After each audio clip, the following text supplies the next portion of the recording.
Hello, welcome to Ken studies.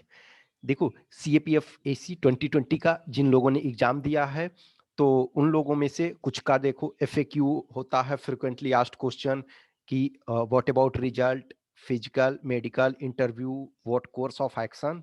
तो मैं कुछ चीजें इस पर डिस्कस आपको कर रहा हूँ कि जिन लोगों ने एग्जाम दे दिया। तो देखो, इसमें दो टाइप के लोग होते हैं। एक जिनका की लास्ट अटेम्प्ट था, ठीक है, जिनका 2020 लास्ट अटेम्प्ट था, और जिनका जो है अभी अटेम्प्ट बाकी है। तो ये लॉट ऑफ कैंडिडेट्स हैं जिनका कि ऑलरेडी अटेम्प्ट जो है वो फिनिश हो गया। अब उन लोगों ने स्कोर एक सर्टेन स्कोर किया, तो उसके बाद ऑब्वियसली है क्यूरियोसिटी आपका। जस्ट इमेजिन करो कि जिनका एक्सीलेंट है तो उनको तो कोई टेंशन नहीं है कि रिजल्ट आएगा ही। जिनका बहुत पुअर है, मान के चलो कि किसी ने पेपर में 100 से बिलो लाया पेपर वन में, तो मैं समझता हूँ कि उन्हें होप छोड़ ही देना चाहिए। तो उसका कोई मतलब नहीं है यदि अनलेस अदरवाइज आप रिजर्व कैटेगरी में हैं। देखो, तो रिटन रिजल्ट के बारे में बहुत सारे क्वेश्चंस पूछे जाते हैं कि सर रिटन रिजल्ट कब आएगा। तो मैं जो समझ रहा हूँ कि वो आपका सेकेंड हाफ ऑफ फरवरी में आना चाहिए। रिजल्ट जो है फरवरी के सेकेंड में, यानी कि 20 फरवरी के आसपास करीब करीब आ जाना चाहिए रिजल्ट, ठीक है, रिटन का। अब देखो, फिजिकल और मेडिकल जो है आइदर मार्च लास्ट में या अप्रैल अप्रैल में एनी हाउ आपका स्टार्ट हो जाएगा। तो देखो, जो इस बार का रिजल्ट होगा, तो वो करीब-करीब जो है अप्रॉक्स 1500 के आसपास रिजल्ट आएगा। नॉर्मली देखना, आप देखोगे 6 टू 7 टाइम के आसपास आते हैं। जैसे देखो, लास्ट टाइम जो है आपका 2215 रिजल्ट आया था, 325 सीट्स था। उसके पहले जो था, उसके पहले आपका 466 सीट था 2018 में। 2018 में 466 सीट था, पहले 416 था, और फिर बाद में बढ़ा करके 466 कर दिया गया था। तो 2950 रिजल्ट आया था रिटर्न में। तो normally 6 to 7 time generally result आता है, डिपेंडिंग ऑन ये। इस बार मैं समझता हूँ कि करीब-करीब 1500 के आसपास रिजल्ट आएगा, ठीक है। अब 1500 रिजल्ट इस वजह से आएगा कि देखो, इस बार जो था ना कि कहीं न कहीं एग्ज़ाम जो हुआ, तो वो एग्ज़ाम रिजल्ट ऐसे एग्ज़ाम के पहले हमेशा आ जाता था, लेकिन इस बार जो है रिजल्ट नहीं आया, रिजल्ट अभी तक नहीं आया है। तो इस वजह से थोड़ा-सा रिजल्ट ज़्यादा देंगे, क्योंकि बहुत सारे ऐसे कैंडिडेट भी तो सेलेक्ट हो जाएँगे रिटन में, जो कि एक्चुअल में सेलेक्ट हो जाएँगे 2019 में। तो उस पॉइंट ऑफ व्यू से रिलेटिवली थोड़ा-सा ज़्यादा रिजल्ट रखेंगे, तो कम से कम 1500 मेरे अनुसार रखना चाहिए। तो जो रिजल्ट है, मैं समझता हूँ कि सेकंड हाफ ऑफ फरवरी में आपका आ जाएगा, और फिजिकल और मेडिकल जो भी है लास्ट मार्च, या तो मार्च के एंड में या फिर अप्रैल में तो आपका स्टार्ट होगा ही। अब देखो, ये सबसे पहले जैसे ही आपका रिजल्ट आता है, तो उसके बाद आपको डीएएफ भरने के लिए दिया जाता है, डिटेल एप्लीकेशन फॉर्म। मैंने इस बार का जो डीएएफ यानी कि 2019 में बहुत सारे, और फिर 2018 का जब एनालिसिस वगैरह किया, तो बहुत सारे कैंडिडेट, कुछ कैंडिडेट जैसे देखो, हर कैंडिडेट जो होता है वो अपना बेस्ट करना चाहता है, लेकिन कुछ कैंडिडेट जो होते हैं ना कि प्रॉपर गाइडेंस नहीं लिए और डीएएफ भर दिए। तो कुछ कैंडिडेट जैसे पर्सनल गाइडेंस लेते हैं, तो वो ठीक है, कहीं से भी आप लो। हम हमेशा यही बोलते हैं कि जिनसे आपको अच्छा लगता है, जिनसे भी गाइडेंस, लेकिन जहाँ क्वेश्चंस क्यूरी है, तो उसको डीएएफ को सावधानी से भरो। इस वजह से कि जो आपका इंटरव्यू है, तो इंटरव्यू कहीं न कहीं आपका डायरेक्टली हो या इनडायरेक्टली डीएएफ पे मैटर करता है। तो डीएएफ आप जितना अच्छा फ़ील करेंगे, जितना अच्छा कि आपके पास जो कंटेंट है वही, लेकिन उसी कंटेंट में प्रॉपर तरीक़ा से चीज़ों को आपको भरना है कि कहीं आपका गलती नहीं हो जाए। बहुत सारी चीज़ों को, स्मॉल-स्मॉल थिंग्स को ध्यान रखना पड़ता है। तो देखो, डीएएफ वगैरह के बारे में जब जैसे ही रिजल्ट आता है, तो हम तुरंत आपको उस पर वीडियो बनाएँगे, गाइडेंस आपको प्रोवाइड कराएँगे, और ऑलरेडी जैसे लास्ट टाइम भी हमने गाइडेंस प्रोवाइड किया।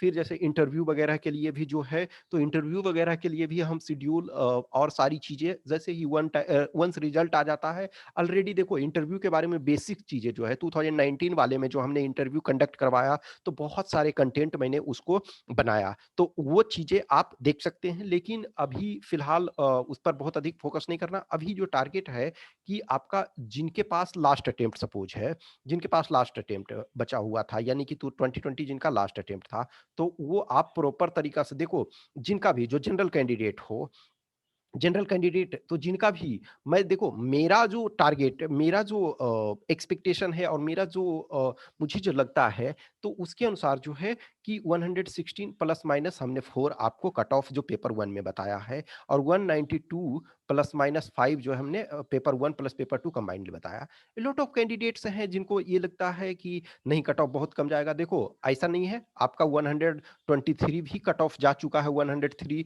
23 पॉइंट समथिंग भी कट ऑफ जा चुका है पेपर 1 में, तो लेकिन मैं 123 आपको नहीं कर रहा हूं, लेकिन मैं 116 प्लस माइनस 4 कर रहा हूं।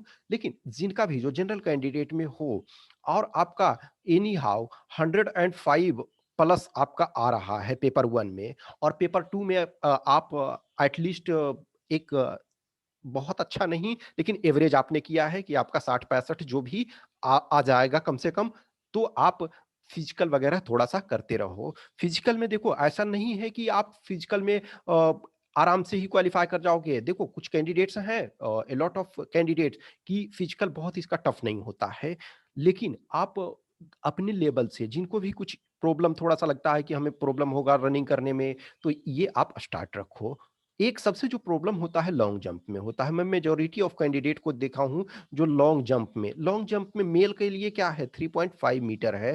3 अटेम्प्ट्स आपको मिलते हैं दोनों के लिए मेल और फीमेल, तो इसमें आपके 3 अटेम्प्ट्स मिलते हैं। तो मेल के लिए 3.5 मीटर और फीमेल के लिए 3 मीटर।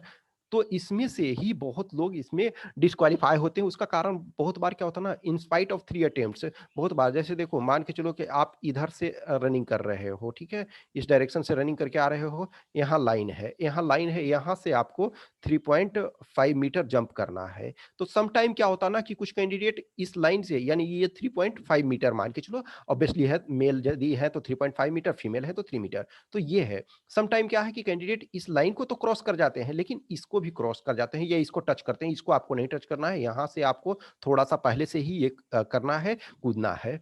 तो आप उसका प्रैक्टिस करो, फिर बहुत बार 100 मीटर है या फिर आपको 800 मीटर है, तो कैंडिडेट देखो इनफैक्ट ये मान के चलो कि आपका जो भी है अप्रैल वगैरह में, लेकिन अब आज के डेट में डिपेंडिंग ऑन कि कहाँ आपका होता है, अब गर्मी एक तरह से अप्रैल में ठीक-ठाक अच्छा खासा आ जाता है। तो ये सारी चीज़ों को देखते हुए और हमेशा ध्यान रखो कि फिजिकल फिटनेस वगैरह रहेगा आपका तो अच्छा है। तो जिनका भी आपका 100 प्लस में डिपेंडिंग ऑन है कि आप जैसे रिजर्व कैटेगरी के हैं, तो रिजर्व कैटेगरी के कुछ कम आपको ऑब्वियसली ओबीसी है, तो ओबीसी में और जनरल में 1-2 नंबर का ही कम रहता है और सम टाइम बराबर भी रहता है।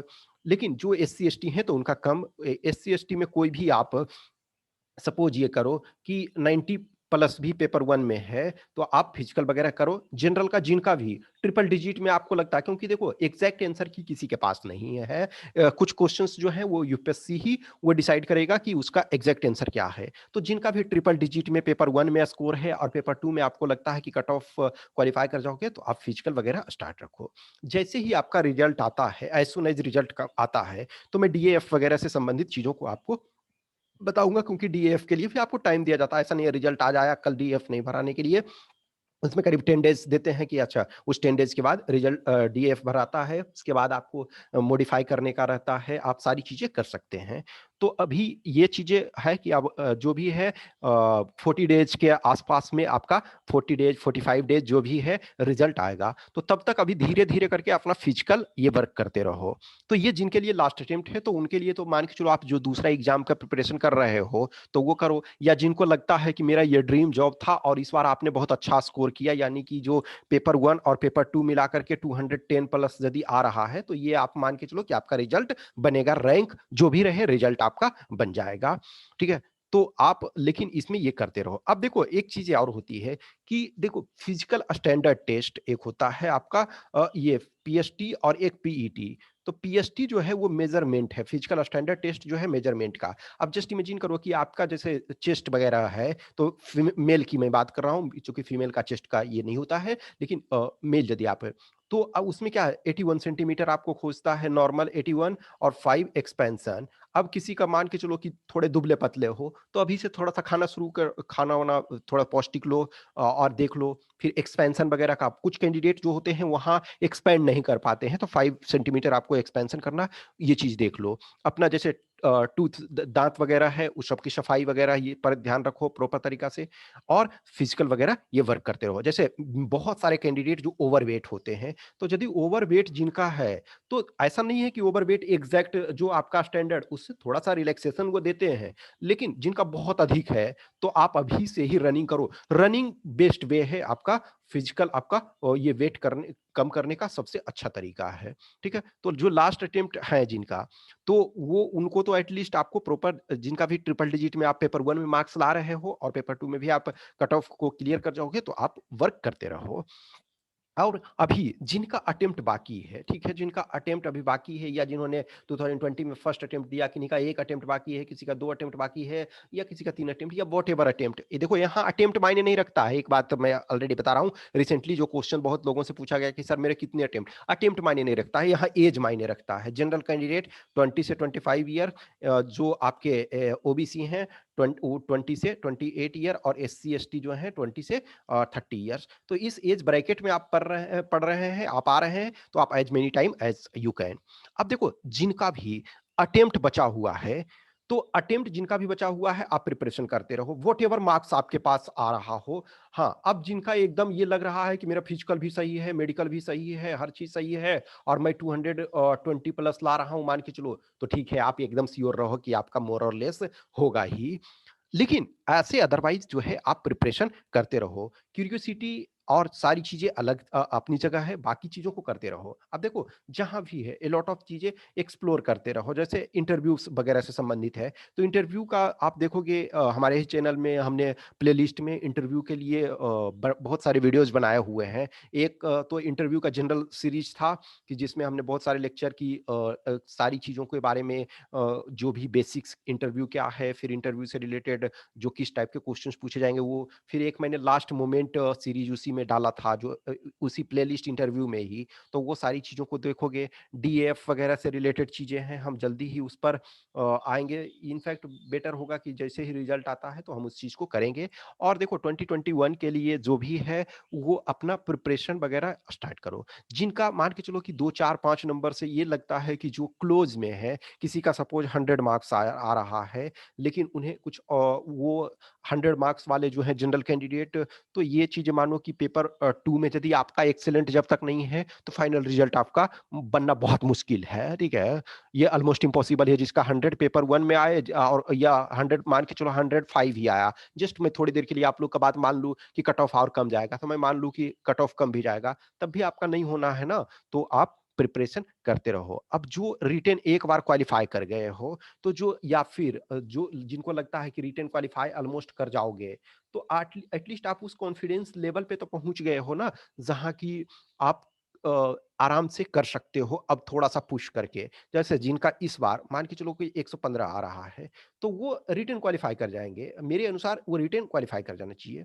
अब रिटेन को क्वालिफाई भी कर जाते हैं और पेपर टू में भी बहुत अच्छा नहीं गया, तो आपको देखो जो पेपर आपका खराब गया है उस पर अधिक फोकस करो और प्रिपरेशन करो। और इस बार जो है टारगेट ये रखो कि दोनों पेपर में अधिक कर लो। पेपर वन में सपोज 130 प्लस करना है, पेपर टू में आपको 80 प्लस करना है, ये टारगेट रखो, तो थोड़ा थोड़ा को पुश करना है। न्यूज़पेपर चाहे आप रिटेन क्वालिफाई करो नहीं करो, और आप चाहे 2021 में ही फाइनल सिलेक्शन हो जाए, 2021 वाले में, या 2021 हो या 2020 हो, आपको न्यूज़पेपर एडिटोरियल हर हाल में पढ़ते रहना है।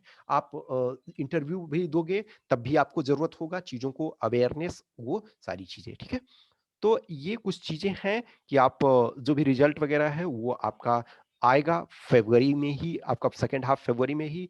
आपका फिजिकल मेडिकल वगैरह जो भी है मार्च एंड में स्टार्ट होता है तो होता है, नहीं तो आपका एनी हाउ अप्रैल में आपका होगा। इंटरव्यू वगैरह जो भी है, इंटरव्यू देखो आपका या तो मिड मई के बाद, मान के चलो कि मिड मई के बाद आपका इंटरव्यू स्टार्ट हो जाएगा। तो इंटरव्यू में अभी टाइम है, बाकी चीज़ों को आप फिजिकल वगैरह पे ध्यान दो। फिजिकल वगैरह यदि रहता है तो आपका अच्छा अपने आप में हेल्थ भी सही है। और कोविड-19 के ड्यूरेशन में वगैरह में जो क्या है, आज की डेट में स्वास्थ्य जो है वो बहुत इंपॉर्टेंट एस्पेक्ट है, ठीक है? तो ये कुछ चीज़ें थी एक मोटिवेशनल या व्हाटएवर यू कैन से। कुछ भी क्वेश्चंस क्यूरी है तो आप कमेंट बॉक्स में डालो। पर्सनल कुछ भी क्वेश्चंस है तो आप हमें व्हाट्सएप नंबर 8527146498 पे संपर्क करो या फिर टेलीग्राम नंबर 7404909669 पे संपर्क कर सकते हो। और जिनको भी 2021 टेस्ट जो है हम 17th जनवरी से टेस्ट स्टार्ट कर रहे हैं। तो 17th जनवरी को जो पेपर 1 होगा तो पेपर 1 जो होगा सबके लिए फ्री होगा, ठीक है? और मैंने हमेशा ये बोला कि कट ऑफ या व्हाटएवर थिंग्स होता है, मुझे जो लगता है मैं वो जो लगता है ऐसा नहीं है कि मैं रैंडम जो मैं स्टडी कर रहा हूँ, मैं जो चीज़ों को इनको ऑब्ज़र्व कर रहा हूँ, उसके आधार पे बोल रहा हूँ। बाकी 100% कोई भी श्योर मैं तो नहीं हो सकता हूँ, एट लीस्ट मेरे अपने पॉइंट्स ऑफ व्यू से। तो मुझे जो लगता है कि यस, ये होना चाहिए, तो वो मैं आपको बता रहा हूँ। Okay, thank you.